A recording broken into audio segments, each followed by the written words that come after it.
Please subscribe and don't forget to press the bell icon to get notified whenever we upload a new video.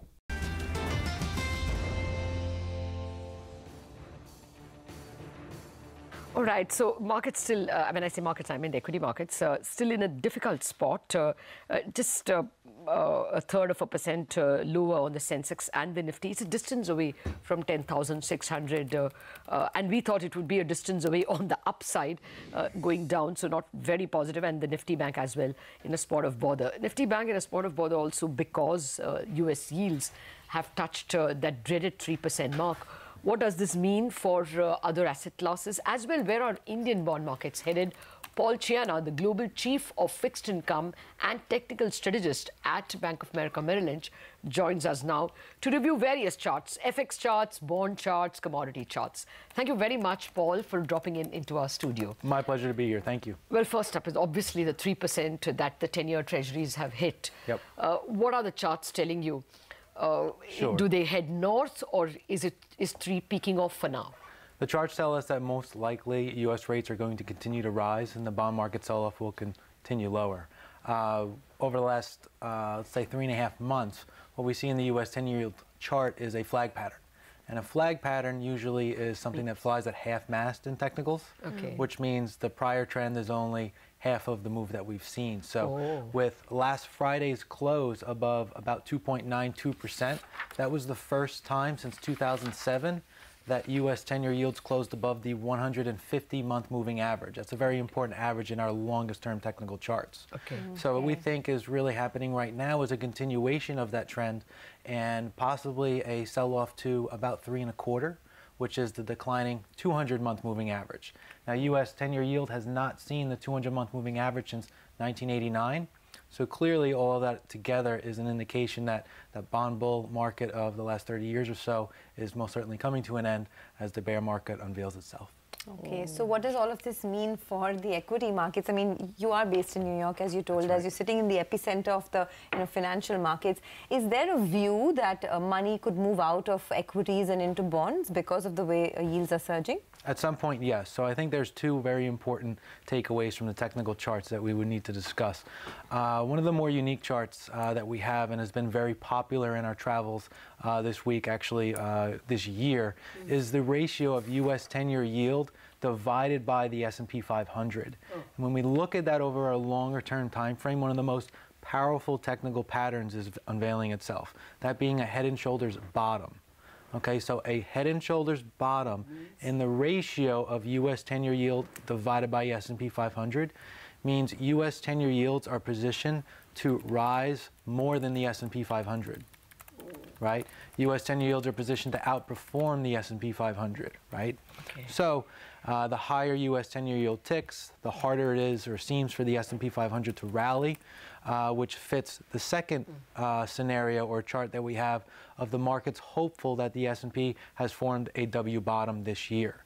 Right? The 25-50 area has been a very strong support zone with the 200-day moving average there, but we suspect and think that another new low could occur this year. Okay, that's not looking terribly positive for equity bulls who must be watching. But let me come to the Indian 10-year. Sure. Have you drawn that chart? And, you know, it's been persistently rising. Where does it head, say, in the next 6 months? Yes, very persistently at that. It's been a rather steady drumbeat. Right, for much of the rise in India's 10-year yield. So when we look at the about intermediate term chart going back 6 years or so, that drumbeat we speak of did reach a 50% Fibonacci retracement just a few months back before that volatile decline in yield occurred. Right? That volatile decline, in our view, did not break the uptrend or the rise in yield and our technical indicators. It was more of a dip. So the amount of momentum that persisted for that period of time, we think is still present, and that India's 10-year yield could rise to about 8.2%, which would be the key 61.8% Fibonacci retracement level. You don't want even to hear that word. I mean, 8%. Well, that's quite saying something. Now, so what does that do to the rupee now? Sure. We've seen a lot of weakness in the rupee lately. It's a 14-month low today, and you need 66 rupees and 60 pies to buy the dollar now. That's the most expensive since, what, February last. Where does it head? It's going to keep heading that way, unfortunately. So our view, last week we published a report, another one of those powerful technical patterns. It was a head and shoulders bottom in dollar rupee that suggests it rallies to about 67.95. Okay. And, you know, when we look at the charts and the technical indicators from a trend following perspective, they're all generally positive. And if we just rattle off that list real quick, the rising 50-day moving average, that's positive. Dollar rupee was above the Ichimoku cloud. As that is rising, that's a positive trend signal. Momentum was rising and breaking out while dollar rupee was rallying. That means momentum is behind spot prices and is positive. Similarly, the MACD indicator was crossing positive once again, right? So, you know, the shoe fits. If they're all rising, they're all trending in a positive direction, and there's a technical base, well, it should move higher. 8.2 on the 10-year and $67.95 dollar rupee. That's correct. Do your charts tell you when? Approx? Is this 2018 Sure. we're talking about? Yeah, absolutely. 67.95, I would think could happen in the next 6 weeks. Okay, in the next 6 weeks. Yes. You know, Lata just skipped a heartbeat when you said 8.2 and another heartbeat when you said 67.95. So, well, all right. But what about crude? Because that's something that has really sort of hit us quite hard, the way crude has been surging up. Sure. You see a Brent move to beyond 75? I do. I do. I see Brent upwards of $90 a barrel, probably 92. By when? The bigger picture. That's also a 2018 chart.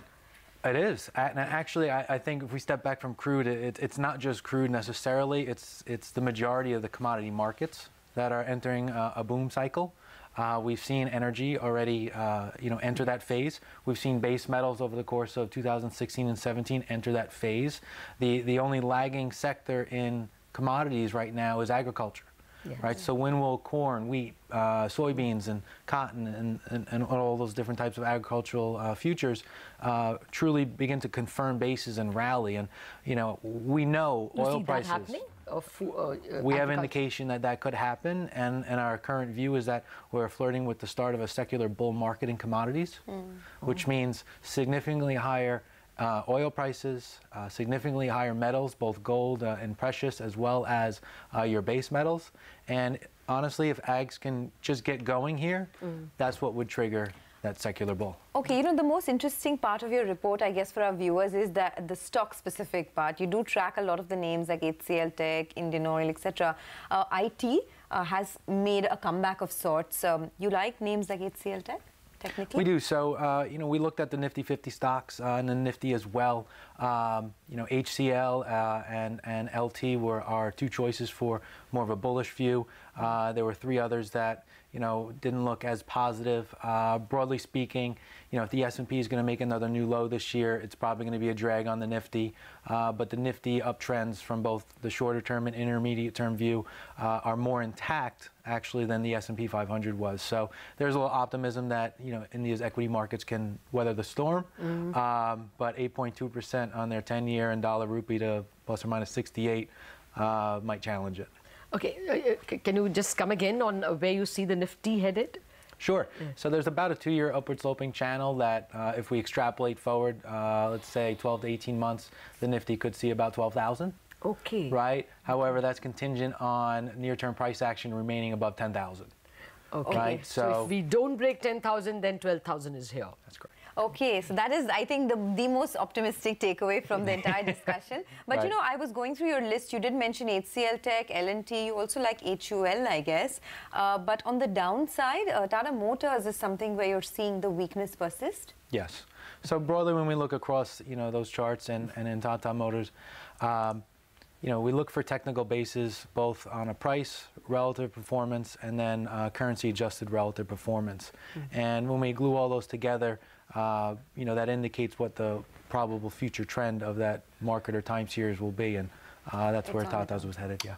All right. Paul, it's been a riveting conversation looking at all the charts with you. Thank you. Some of it, of course, has made us think. Crude going to 92 and Indian yields going to 8.2.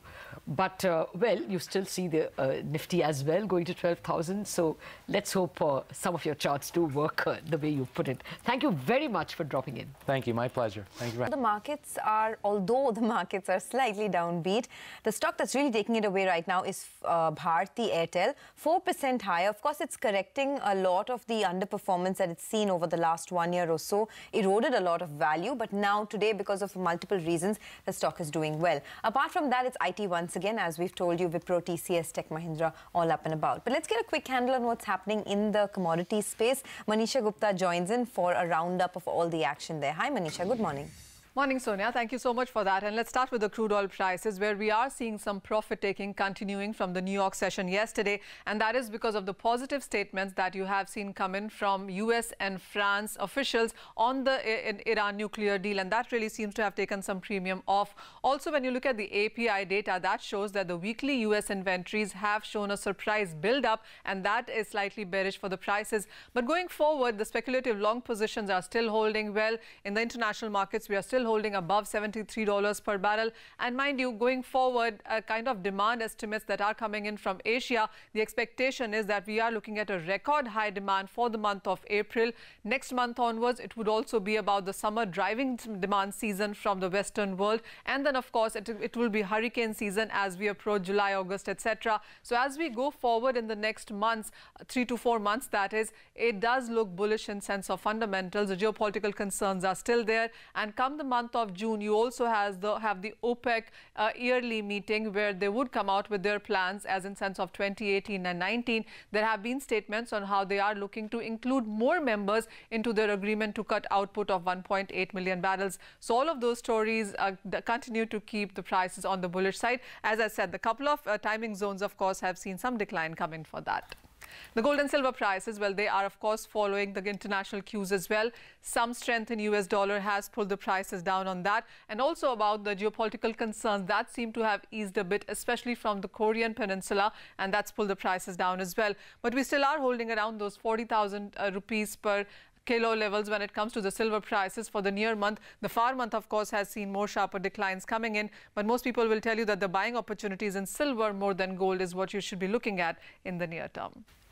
The base metal prices then, and they have been quite choppy, but we have seen some opportunity buying come in on the lower side for this as well.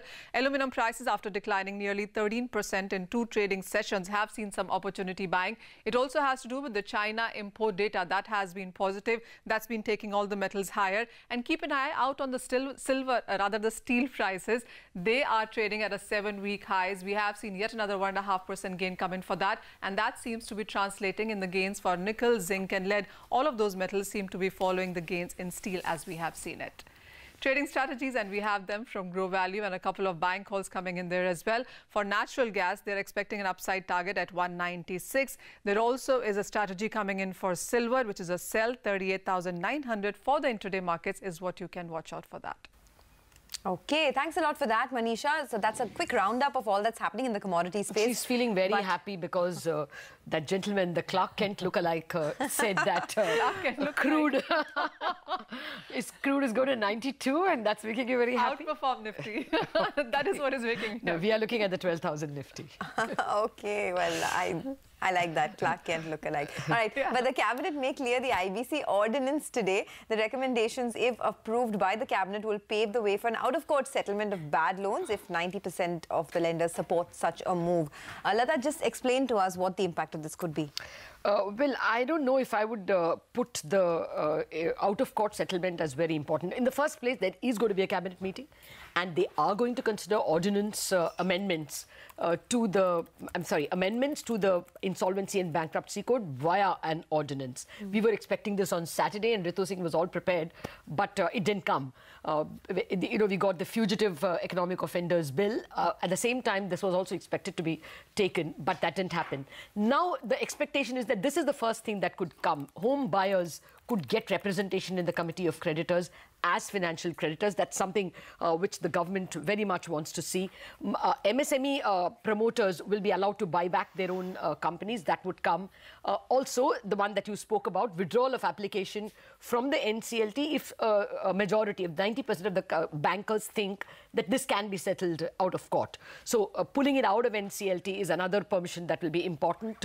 Also, of course, the withdrawal will only be by a request made by the applicant. The other thing that is expected is this amendment of Section 29A disqualification. It restricts a wide number of people, persons acting together, things like that. The eligibility test is rather stiff. And most of the, contesting of the NCLT decisions have come because of 29A. You're ineligible under this, you're ineligible under that. So if they remove that persons acting jointly or in concert, a lot of the litigation could get cut. So one is expecting that also will come via ordinance, and of course exempt financial entities who have NPAs elsewhere. Now, there are financial entities which are stressed asset funds. Their whole job is to have NPAs all over the place. Yeah. So to say that you are disqualified here because you have an NPA there doesn't make sense. So the stressed asset guys will be removed, will be exempted from this qualification that you can buy an NCLT company only if you don't have any other NPA in the world. That exemption will come for the stressed asset funds. And of course, voting threshold, very important. At the moment, the bankers voting in the COC should have a 75% majority. Chances are, as per the recommendation of that committee, it could be brought down to 51%. So those are the main things that we will watch out for. How many of these will come into the ordinance, we don't know. But whatever comes, it is likely to smoothen the working of the NCLT, which of course is now the lifeblood for the banking system. Okay, well, the IBC ordinance is, of course, the big news of the day. We'll keep tracking that. But apart from that, the LTCG relief seems to be on the way for ESOPs and certain other category of shares.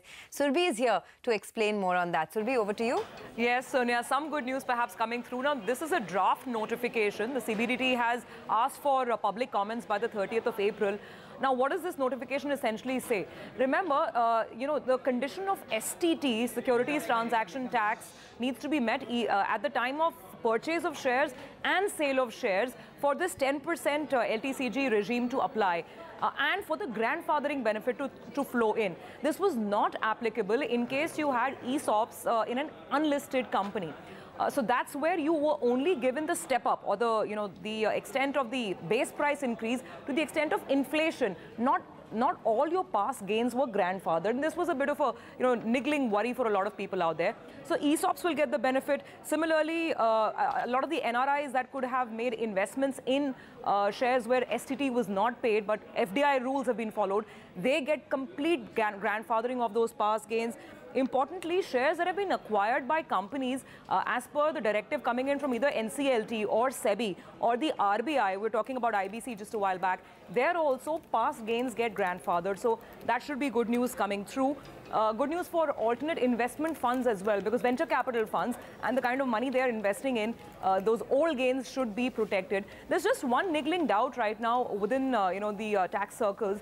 That is with respect to what happens if you're a private equity fund and you invested in a company and now you're exiting through IPO. To what extent will those gains get grandfathered? This circular doesn't seem to have complete clarity on that, so we're hoping for the same.